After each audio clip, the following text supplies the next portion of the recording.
നമസ്കാരം.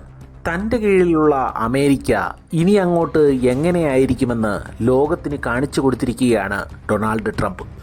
പറഞ്ഞു വരുന്നത് ഇല്ലീഗൽ മൈഗ്രൻസിനെ തിരിച്ചയക്കുന്നതിൻ്റെ പേരിൽ യുണൈറ്റഡ് സ്റ്റേറ്റ്സ് ഓഫ് അമേരിക്കയും കൊളംബിയയും തമ്മിൽ നടന്ന തർക്കമാണ്. കൊളംബിയ എന്നത് ദക്ഷിണ അമേരിക്കയിലെ ഒരു കൊച്ചു രാഷ്ട്രമാണ്. സായുധ സംഘർഷങ്ങളും സാമ്പത്തിക പ്രശ്നങ്ങളും കാരണം നിരവധി കൊളംബിയക്കാർ അമേരിക്കയിലേക്ക് അനധികൃതമായി കുടിയേറുന്നുണ്ട്. ഇവരിൽ മിക്കവരും അമേരിക്കയിലെ കൃഷിയിടങ്ങളിലും മറ്റും ചെറിയ പണികളൊക്കെ ചെയ്ത് കിട്ടുന്ന കാശ് തങ്ങളുടെ നാട്ടിലേക്ക് അയക്കുകയാണ് പതിവ്. എന്നാൽ അമേരിക്കയിലേക്ക് അനധികൃതമായി കുടിയേറുന്ന കൊളംബിയക്കാരുടെ എണ്ണം ക്രമാതീതമായി വർദ്ധിച്ചതോടെ സുരക്ഷാ ആശങ്കകൾ ഉയർത്തുന്നു എന്നത് ശരിയായ കാര്യവുമാണ്. അനധികൃതമായി US കുടിയേറിയ കൊളംബിയക്കാരുടെ എണ്ണം 2.5 ലക്ഷത്തിലേറെ വരുമെന്നാണ് കണക്കുകൾ സൂചിപ്പിക്കുന്നത്. ട്രംപ് സ്ഥാനാർത്ഥിയായിരിക്കുമ്പോൾ തന്നെ തൻ്റെ ജനങ്ങൾക്ക് വാക്കുകൊടുത്തതാണ് താൻ അമേരിക്കയുടെ പ്രസിഡന്റായാൽ ഇല്ലീഗൽ ഇമിഗ്രൻസിനെ നാട് കടത്തും എന്നുള്ളത്. ട്രംപ് അമേരിക്കൻ പ്രസിഡന്റായി സ്ഥാനമേറ്റെടുത്തപ്പോൾ ആദ്യമെടുത്ത തീരുമാനങ്ങളിൽ ഇതുമുണ്ടായിരുന്നു. അമേരിക്കയിലേക്ക് കുടിയേറിയ ഇല്ലീഗൽ ഇമിഗ്രൻസ് അത് ഏത് രാജ്യത്തു നിന്നുള്ളവരുമാകട്ടെ, ഇന്ത്യയിൽ നിന്നോ ചൈനയിൽ നിന്നോ കൊളംബിയയിൽ നിന്നോ പാകിസ്ഥാനിൽ നിന്നോ, അവരെ തിരിച്ചയക്കും എന്നുള്ളതാണ്. US കണക്കനുസരിച്ച് അവിടെ ഇപ്പോൾ 18,000 ഇന്ത്യക്കാർ ഇല്ലീഗൽ ഇമിഗ്രൻസ് ആയിട്ട് ഉണ്ട് എന്നുള്ളതാണ്. US അനധികൃത ഇന്ത്യൻ താമസക്കാരെ ഇന്ത്യ തിരികെ സ്വീകരിച്ചോളാമെന്ന നിലപാടാണ് ഇന്ത്യക്ക് ഈ വിഷയത്തിൽ ആദ്യം മുതലുള്ളത്.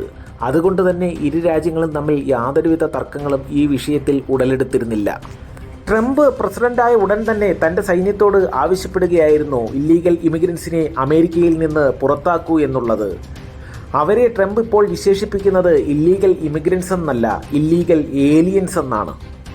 ബ്രസീലുകാരായ ഇല്ലീഗൽ ഇമിഗ്രൻസിനെ നാട് കടത്തിയ രീതി കണ്ട് പല ബ്രസീലുകാരും നെറ്റി ചൊളിച്ചിരുന്നു. കാരണം ഹാൻഡ് കഫൊക്കെ വെച്ച് ഭീകര കുറ്റവാളികളെ കൊണ്ടിറക്കുന്ന രീതിയിലായിരുന്നു അമേരിക്കൻ വ്യോമസേനയുടെ വിമാനം ബ്രസീലിൽ കൊണ്ട് അനധികൃത കുടിയേറ്റക്കാരെ തിരികെ വിട്ടത്. കൊളംബിയയുടെ കാര്യം വന്നപ്പോൾ ഇത്തരത്തിൽ വളരെ മോശമായി തങ്ങളുടെ പൗരന്മാരെ തങ്ങളുടെ രാജ്യത്തേക്ക് തന്നെ കൊണ്ടുവിടുന്നത് കൊളംബിയൻ പ്രസിഡന്റ് ഗുസ്താവോ പെട്രോയ്ക്ക് ഉൾക്കൊള്ളാൻ കഴിഞ്ഞില്ല.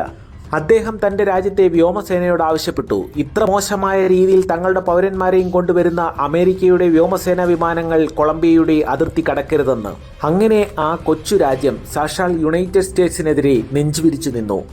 US 2 വ്യോമസേനാ വിമാനങ്ങളെയും കൊളംബിയൻ അതിർത്തി കടക്കാൻ കൊളംബിയൻ വ്യോമസേന സമ്മതിച്ചില്ല.